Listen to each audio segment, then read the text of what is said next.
oferecido a você. Então nós queremos deixar claro, Jesus ama você, ama com amor eterno, ama com amor glorioso. E a Bíblia diz que Deus nos amou tanto, de tal maneira que deu seu único Filho, para que todo aquele que nele crê não pereça, mas tenha a vida eterna. Então Jesus ele vem para poder resolver esse nosso problema, o problema do pecado. Todos nós pecamos, e a Bíblia diz que fomos separados da presença de Deus por causa do pecado. Mas Jesus ele é a solução para esse problema. Jesus ele veio para limpar os nossos pecados.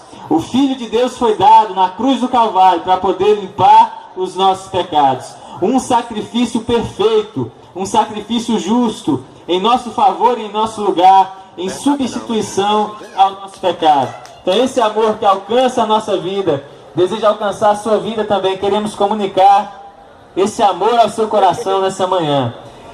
E nessa manhã nós vamos falar sobre o verdadeiro significado de arrependimento, que significa arrepender-se, reconhecer o seu estado, reconhecer a sua condição. O texto em Marcos capítulo 1, versículos 14 e 15, que diz: E depois que João foi entregue à prisão, veio Jesus para a Galiléia, pregando o evangelho do reino de Deus e dizendo: O tempo está cumprido e o reino de Deus está próximo. Arrependei-vos e crede no evangelho.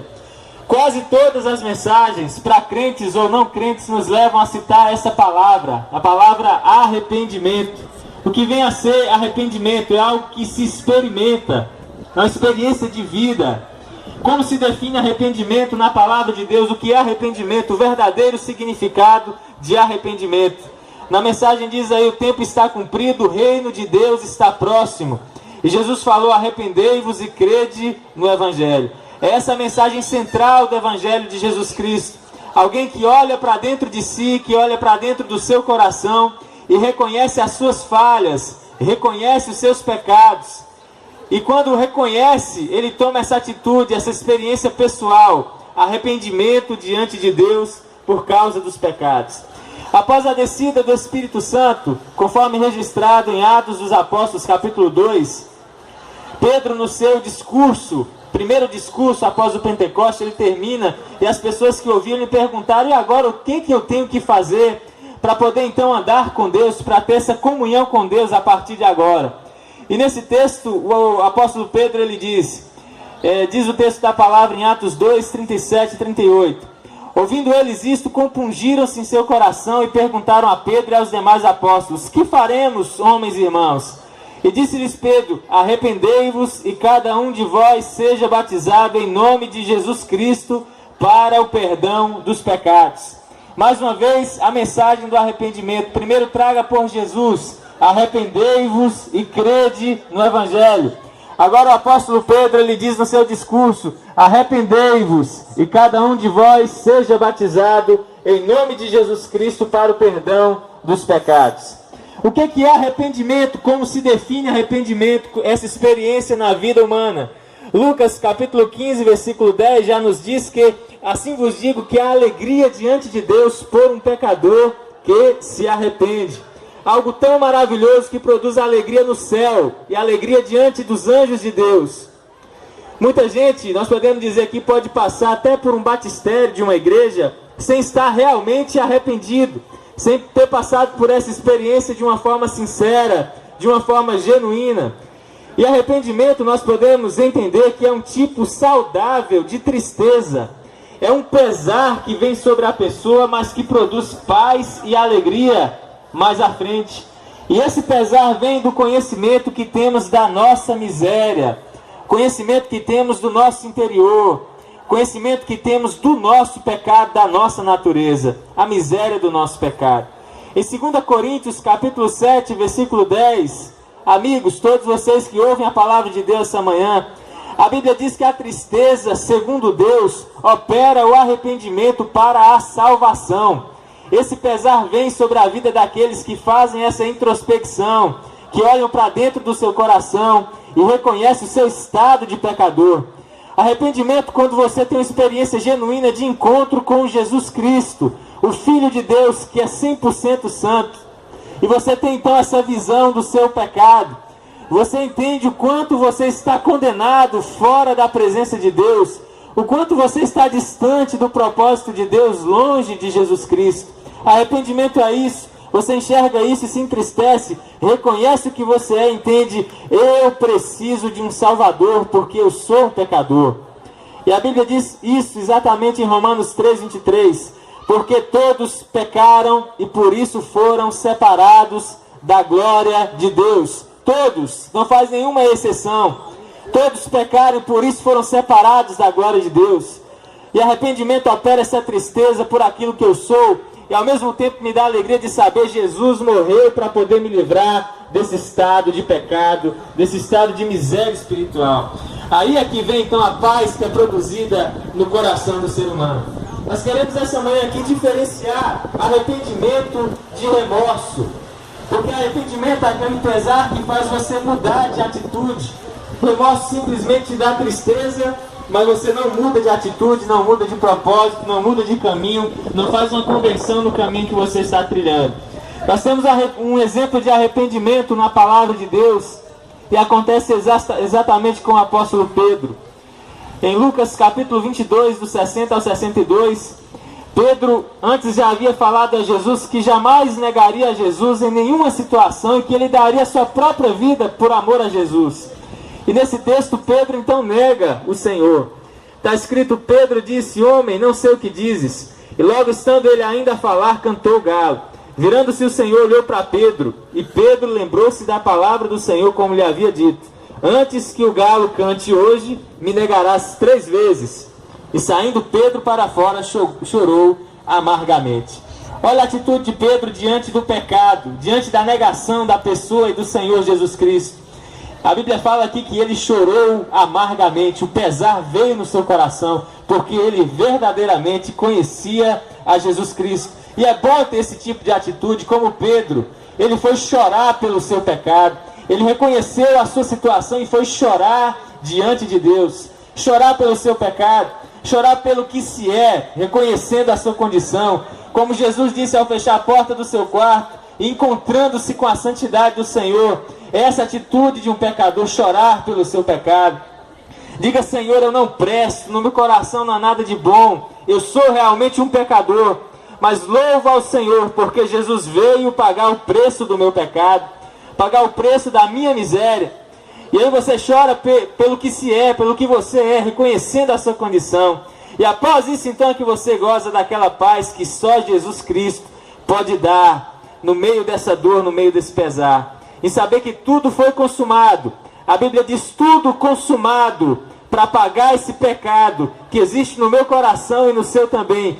Tudo foi consumado na cruz do Calvário, na cruz de nosso Senhor e Salvador Jesus Cristo.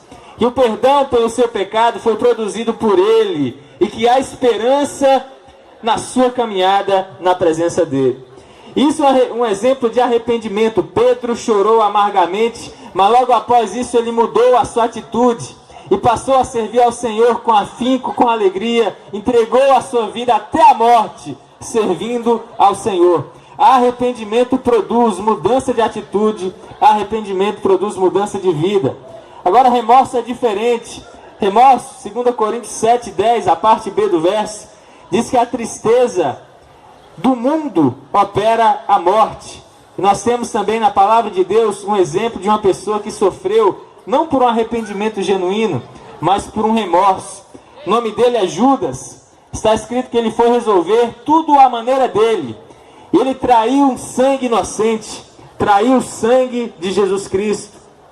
Ele fala: traiu um sangue inocente e foi jogar as moedas diante dos principais dos fariseus, mas não adiantou nada. Ele devia chorar pelo pecado, como fez o apóstolo Pedro, mas Judas simplesmente chora, e a Bíblia fala que o remorso foi tão grande por causa desse erro, que ele foi enforcar-se. Judas entregou a sua vida, suicidou-se, mas apenas por um remorso, por uma tristeza passageira. Nós temos um exemplo de arrependimento muito lindo também na palavra de Deus em Lucas capítulo 7, do 33 ao 50. Uma mulher pecadora que reconhece o seu pecado na presença de Jesus. Isso na casa de um fariseu. O texto bíblico diz assim: E rogou-lhe um dos fariseus que comesse com ele, e entrando em casa do fariseu, assentou-se à mesa. E eis que uma mulher da cidade, uma pecadora, a Bíblia fala uma pecadora, sabendo que ele estava à mesa em casa do fariseu, levou um vaso de alabastro com unguento.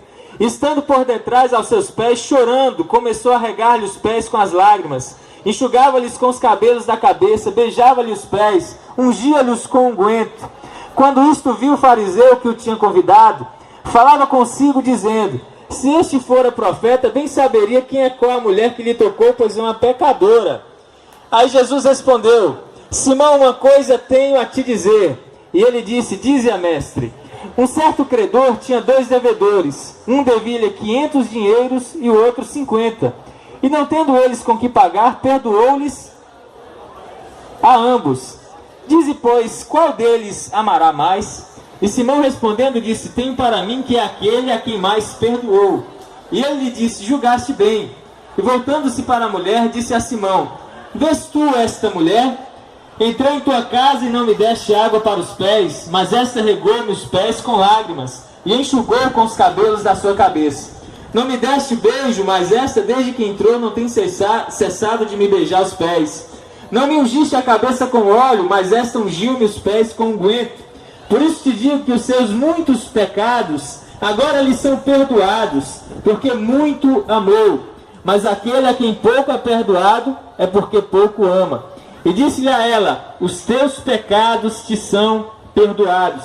E os que estavam à mesa começaram a dizer entre si: quem é este que até perdoa pecados? E disse a mulher: a tua fé te salvou, vai-te em paz. Então nós temos aqui o exemplo de uma mulher. E essa mulher, a Bíblia fala aqui que ela é uma pecadora, mas escolheu estar no melhor lugar para se estar quando se reconhece o seu estado de pecado, que é aos pés do Salvador Jesus Cristo. Reconhecendo o seu estado, reconhecendo a sua condição, a Bíblia fala no texto: beijava os pés, ungia os pés de Jesus Cristo, mas reconhecendo a sua condição de pecado, clamando por sua misericórdia. Jesus chega para essa mulher e fala: os teus muitos pecados te são perdoados. Quero dizer para você essa manhã que Deus, em Cristo Jesus, é poderoso para fazer isso contigo também. Foi poderoso para fazer isso conosco, graças a Deus, porque é o que somos. Nós somos pecadores, falhos, indignos. A Bíblia fala que o nosso caminho era um caminho de miséria, um caminho fora da presença de Deus. Mas Ele, com seu amor, com seu muito amor com que nos amou, nos resgatou da nossa vã maneira de viver. E hoje nós estamos andando com o Senhor pela misericórdia dEle. Mas a Bíblia fala que esse amor, ele é derramado, e essa salvação, ela alcança todos os homens. Tito 2,11 está escrito: a graça de Deus se há manifestado, salvadora a todos os homens. Então saiba, você que escuta a nossa voz, você também é alvo do amor de Deus. Deus deseja revelar esse amor ao seu coração. E se você duvida que esse amor possa fazer diferença no seu coração, então experimente abrir o coração e você verá. Porque é algo que nós experienciamos todos os dias, andamos com Deus. E a Bíblia fala que Jesus nos dá uma paz que o mundo não pode dar. Jesus disse: deixo-vos a paz, a minha paz vos dou, não a dou como o mundo a dá. Não se turbe o vosso coração e nem se atemorize. Essa paz que é vivenciada mesmo no momento de tribulação. Como diz o salmista: ainda que eu ande pelo vale da sombra da morte, não temeria mal algum, porque o Senhor está comigo. É isso que se sente, é isso que se vive no meio do vale, no meio da tribulação, a paz que só Jesus Cristo pode dar. E talvez você tenha procurado durante toda a sua vida um sentido para viver, um propósito para a sua vida. E eu gostaria de dizer essa manhã para você que em Cristo, na presença de Deus, há plenitude de propósito, plenitude de sentido, plenitude de razão. Aqui nós sabemos de onde viemos e para onde nós vamos, porque caminhamos com Ele. Nossa vida não é um despropósito, não estamos passando um tempo apenas nessa terra. Sabemos o que estamos fazendo, sabemos o que iremos fazer. E essa paz, como nós falamos, vivemos hoje na presença de Deus. Arrependimento é mudança de vida. A Bíblia diz que quem está em Cristo é uma nova criatura. As coisas velhas já passaram, eis que tudo se fez novo, tudo se faz novo. na presença de Deus. O apóstolo Paulo diz: já estou crucificado com Cristo, e vivo, não mais eu, mas Cristo vive em mim. E a vida que agora vivo na carne, vivo-a pela fé do Filho de Deus, o qual me amou e se entregou a si mesmo por mim. Gálatas capítulo 2, versículo 20, a Bíblia diz isso: o Espírito opera uma transformação na minha vida. O Espírito Santo de Deus opera uma transformação nas nossas vidas. Um pecador separado de Deus, sem visão espiritual, cegado em entendimento. A partir do encontro com Cristo, sou um pecador arrependido, que ouço a voz do Espírito Santo, eu sou dele. A Bíblia fala: nós somos um mesmo Espírito com o Senhor, na presença de Deus, por ele convencido do pecado. Pecamos, ainda pecamos, mas o Espírito nos convence do pecado e temos condição de nos erguer. Miqueias diz: ainda que eu caia 7 vezes o Senhor me põe de pé. O Espírito Santo produz isso em minha vida. Este ministério no meu coração me convence do pecado, da justiça e do juízo. E alguém só pode receber esse Espírito Santo, essa presença de Deus gloriosa em sua vida, a partir do encontro pela fé com o Filho de Deus, que é Jesus Cristo. A Bíblia diz assim que se alguém está em Cristo, nova criatura é, as coisas velhas já passaram, eis que tudo se fez novo. Diz que quando alguém crê em Cristo, esse homem é selado com o Espírito Santo para o dia da redenção. Nosso corpo se torna templo do Espírito Santo de Deus, e é por isso que nós somos transformados. E a Bíblia fala dia após dia, de glória em glória, conforme o seu poder que em nós opera. A partir desse encontro com o Salvador começa esse processo maravilhoso da santificação, a mudança de vida. Não há santidade sem Cristo. Santificação vem a partir da presença dele. Cristo é quem traz essa santidade para o coração do homem, porque o amor de Cristo nos constrange. A Bíblia diz: julgando nós assim, porque por um bom alguém poderia até ousar morrer, mas Deus prova o seu amor para conosco em que Cristo morreu por nós, sendo nós ainda pecadores. Essa é a nossa motivação. Esse amor nos constrange, porque esse amor é grande demais. Alguém que ama e se dá por um pecador. Foi isso que Jesus fez na cruz do Calvário por nós. Um olhar para o Calvário. Olhe para o que Jesus fez por você naquela cruz, naquele monte de dor, aquele monte chamado de Gólgota ou Caveira, Calvário.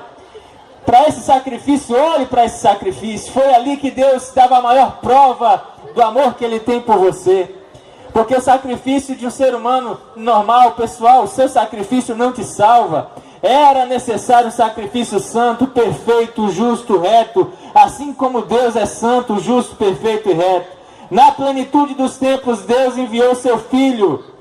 Na plenitude dos tempos, Deus enviou seu Filho para morrer pelo seu pecado, para te dar esperança, para te dar paz, para te dar a possibilidade de arrependimento e de mudança de vida. É isso que é arrependimento, aquilo que faz com que você seja transformado. Provérbios capítulo 28, verso 13. Está escrito: aquele que confessa o seu pecado e deixa o seu pecado, alcança a misericórdia. Aquele que confessa o seu pecado e deixa o seu pecado, alcança a misericórdia de Deus. Fazemos isso por gratidão ao que Jesus Cristo fez. E aqui nós entramos no último ponto dessa reflexão, que é o fruto do verdadeiro arrependimento. Lucas capítulo 3, verso 8. Está escrito lá, e Jesus falou, e João Batista também fala aos fariseus: produzir, pois, frutos dignos de arrependimento. Frutos dignos de arrependimento. O caminho tem que ser mudado, a vida precisa ser mudada, as atitudes precisam ser mudadas, as prioridades precisam ser mudadas, as decisões precisam ser mudadas, porque agora o Espírito Santo faz parte da nossa vida. Então você entende que precisa de um Salvador. Esse Salvador vem e toma conta da sua vida, automaticamente você vai produzir um novo fruto. Antes de Cristo você levava uma vida errada, e essa vida errada nós podemos, trazendo para o nosso contexto, você vivia fumando, bebendo, jogando, adulterando, fornicando, defraudando, era um homem irado, uma pessoa de boca suja, mau filho, mau pai, má mãe. Mas quando Jesus vem, tudo isso começa a mudar. Tudo começa a mudar. A ira cede diante da cruz de Jesus Cristo, e o pecado também cede diante do sangue do Cordeiro. porque a Bíblia fala que Jesus é o Cordeiro de Deus que vem para tirar o pecado do mundo. O orgulho cai diante da cruz de Jesus Cristo. A vida é transformada. Antes a Bíblia fala que nós éramos mortos espirituais, mas agora recebemos a vida no Senhor. Agora você tem aquele que te faz um cidadão do céu, e esse alguém se chama Jesus Cristo, o Filho de Deus. Nós devemos ser a cópia dele, precisamos imitá-lo. Está escrito isso em 1 Coríntios 11:1. O apóstolo Paulo diz: sede meus imitadores, porque eu sou imitador de Jesus, Jesus Cristo. 2 Coríntios 5:20, de sorte que somos embaixadores da parte de Cristo. 2 Coríntios 2:15, porque para Deus somos o bom perfume de Cristo, nos que se salvam e nos que se perdem. É uma luta fazer com que a velha natureza permaneça crucificada num mundo cada vez mais distante dos princípios de Deus. Mas a Bíblia diz isso em Filipenses 2:15, para que sejais irrepreensíveis, sinceros, filhos de Deus, inculpáveis, no meio de uma geração corrompida e perversa, entre a qual resplandeceis como astros no mundo. E esse arrependimento leva a essa mudança de vida.